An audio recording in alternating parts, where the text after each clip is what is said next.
ஆண்டவராகிய இயேசு கிறிஸ்துவின் விலையேறப்பட்ட பரிசுத்தமான நாமத்தில் அன்பின் வாழ்த்துக்கள். இந்த காலையில் உங்களை சந்திப்பதில் மகிழ்ச்சி அடைகிறேன். இந்த நாள் உங்களுக்கு ஆசீர்வாதமாய் மாறுவதாக. ஆமென். பிரச்சனை, போராட்டம், வேதனை, குழப்பம் நினைக்கிறீங்களோ, இவைகள் கடந்து போகும். விசுவாசிகள் நம்புங்கள், இப்படிப்பட்ட நாட்களை மாறட்டும். கிழக்கத்திய நாடுகளில் அரசராக இருந்த ஒரு மன்னன் தன் ஞானிகளை கூப்பிட்டு கவலை, கண்ணீர், துன்பம், கஷ்டம், வேதனை, பாடுகள், வருத்தம், போராட்டம், மரணம், நஷ்டம், இன்னொரு பக்கத்தில் ஆசீர்வாதம், செழிப்பு, உயர்வு, மேன்மை, பொருளாதார உயர்வுகள், ரெண்டுக்கும் பொருத்தமான ஒரு வார்த்தை சொல்லுங்கள் என்று சொன்னார். நிறைய வார்த்தைகளை சொன்னார்கள். அந்த வார்த்தை ஒன்று அவருக்கு சூட் ஆகலை, திருப்தி இல்லை. மன்னர் தன்னுடைய பிறந்தநாள் என்ற போது மன்னருடைய மகள் அவருக்கு ஒரு மோதிரம், விலையேறப்பட்ட மோதிரம் ஒன்றை பரிசீலித்தாள். வைடூரிய கல் பதிக்கப்பட்ட மோதிரம். அதில் எழுதியிருந்தது, இதுவும் கடந்து போகும். இந்த வார்த்தை அவரை ரொம்ப தொட்டுச்சு. இதைத்தான் அவர் எதிர்பார்த்துக்கிட்டு இருந்தார். அந்த வார்த்தை என்ன தெரியுமா? அமெரிக்காவில் எல்லாராலும் இன்று வரலும் பேசப்படுகிற ஜனாதிபதி ஆபிரகாம் லிங்கன் அடிக்கடி பேசப்படுகிற வார்த்தை, இதுவும் கடந்து போகும் என்று. உங்களுக்கு புரியுமா? அல்லேலூயா.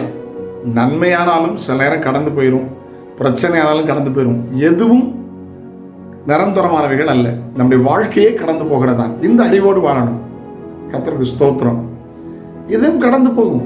ஏன் பிரச்சனை, போராட்டம், ஜெபம் பண்ணுங்க, விசுவாசிங்க, ஆண்டவரை சார்ந்து கொள்ளுங்க, கடந்து போய்விடும். ஹல்லேலூயா. ஆண்டுடைய பரிசுத்தமுள்ள நாமம் மகிமைப்படுவதாக. ஆற்று தண்ணீர் போகிறது யோபு சோப்பார்.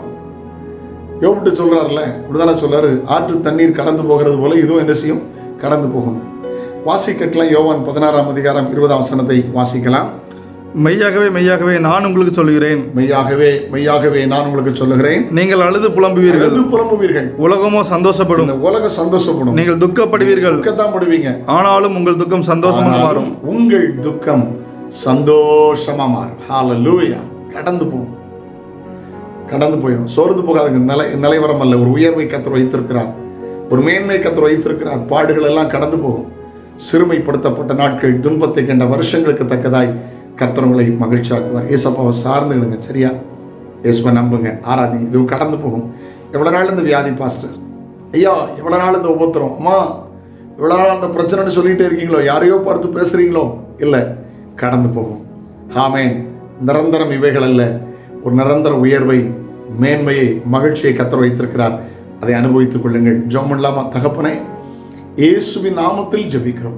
எதையோ ஒன்று பார்த்து சோர்ந்து போயிருக்கிற பிள்ளைகளுக்கு நீ கர்த்தர் பேசுகிறீர், இதுவும் கடந்து போகும் என்று சொல்கிறீர். இந்த நல்ல வார்த்தைக்காய் ஸ்தோத்திரம், நல்ல நாளுக்காக ஸ்தோத்திரம். நன்மையும் கிருபையும் பிள்ளைகளை தொடரட்டும்.